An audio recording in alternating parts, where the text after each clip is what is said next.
भारत को अपने विरासत को अगर पाना है तो पुरखों द्वारा बनाई गई जातियों के जाल को हटाना होगा।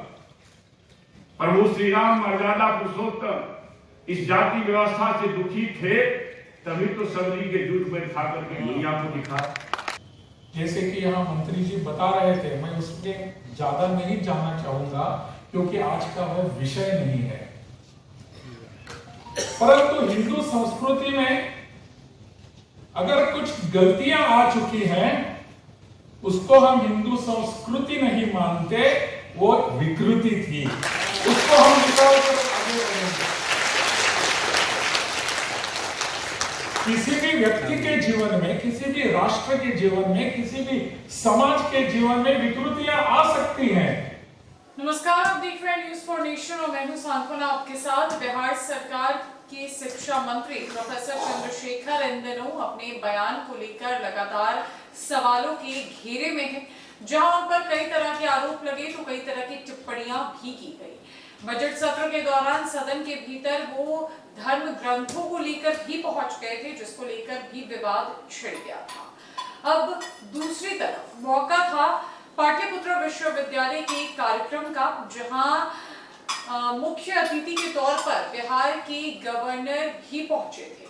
मंच पर बिहार सरकार के शिक्षा मंत्री प्रोफेसर चंद्रशेखर एक बार फिर अपने बयानों को लेकर फंस गए। जी हाँ, उन्होंने कार्यक्रम के दौरान क्या कुछ कहा वो हम आपको सुनाएंगे जरूर, लेकिन प्रोफेसर चंद्रशेखर के इस बयान का पलटवार किया है उनके ही सामने बिहार के गवर्नर ने, जहां बिहार के गवर्नर ने शिक्षा मंत्री को मंच से ही लताड़ कर समझा दिया संस्कृति और विकृति दोनों ही।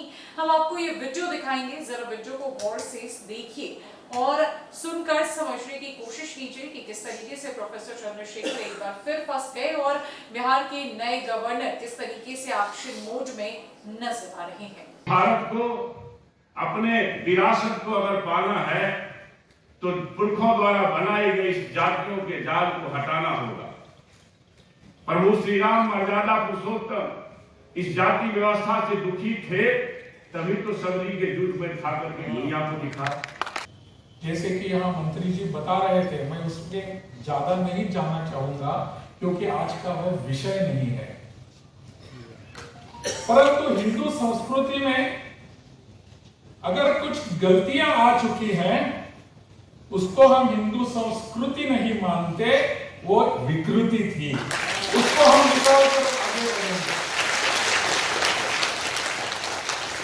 किसी भी व्यक्ति के जीवन में, किसी भी राष्ट्र के जीवन में, किसी भी समाज के जीवन में विकृतियां आ सकती हैं, लेकिन वो विकृतियां ही वो समाज है, ऐसा मानना जरूरी नहीं है।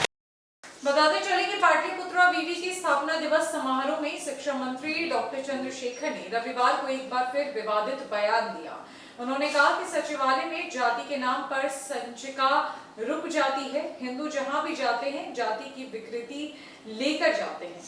फिजी, मॉरिशस, पाकिस्तान, बांग्लादेश इसके उदाहरण हैं। जाति की जटिलताओं से हिंदू आगे नहीं निकल रहे हैं। शिक्षा से समाज में बदलाव संभव है।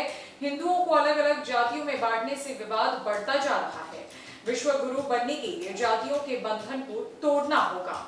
वहीं शिक्षा मंत्री की बातों पर समारोह में ही राज्यपाल ने उन्हें नसीहत देते हुए कहा कि संस्कृति, शिक्षा, अध्यात्म के विषय में यहाँ की विभूतियों ने हमें सिखाया है। हम उनके पद चिन्हों पर चलने की जरूरत है। कहा कि हिंदू संस्कृति में यदि कुछ गलतियां आ चुकी है, उसे हम गलती नहीं मानते, अपितु वो विकृति है, उसे निकालने की जरूरत है। किसी के जीवन में भी विकृति आ सकती है, इसे सभी को मिलकर दूर करने का प्रयास करना चाहिए। शिक्षा समाज का आईना है। आज हम किस प्रकार की शिक्षा दे रहे हैं, ये आने वाला समय बताएगा। इस पर सभी को गंभीरता पूर्वक सोचना होगा। साथ ही शिक्षा मंत्री डॉक्टर चंद्रशेखर ने कहा कि ये सही मंच नहीं है जहां इन बातों का जिक्र किया जाए। हम लोगों को मिलकर सुधार लाना होगा। मौका पाटलिपुत्र यूनिवर्सिटी के स्थापना समारोह का था, जहां एक बार फिर बिहार सरकार में आरजेडी कोटे से शिक्षा मंत्री प्रोफेसर चंद्रशेखर अपने बयानों को लेकर फंस गए।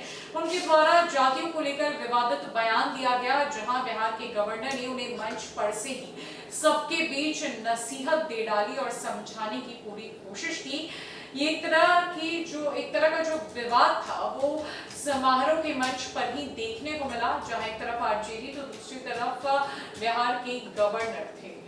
हमने आपको इस वीडियो में दिखाया किस तरीके से प्रोफेसर चंद्रशेखर ने पहले बातों को रखा और फिर बिहार के गवर्नर ने उन्हें समझा दिया। फिलहाल के लिए इस खबर में इतना ही। हमें कई खबरों के लिए हमारे साथ बने रहे न्यूज़ कोऑर्डिनेशन में।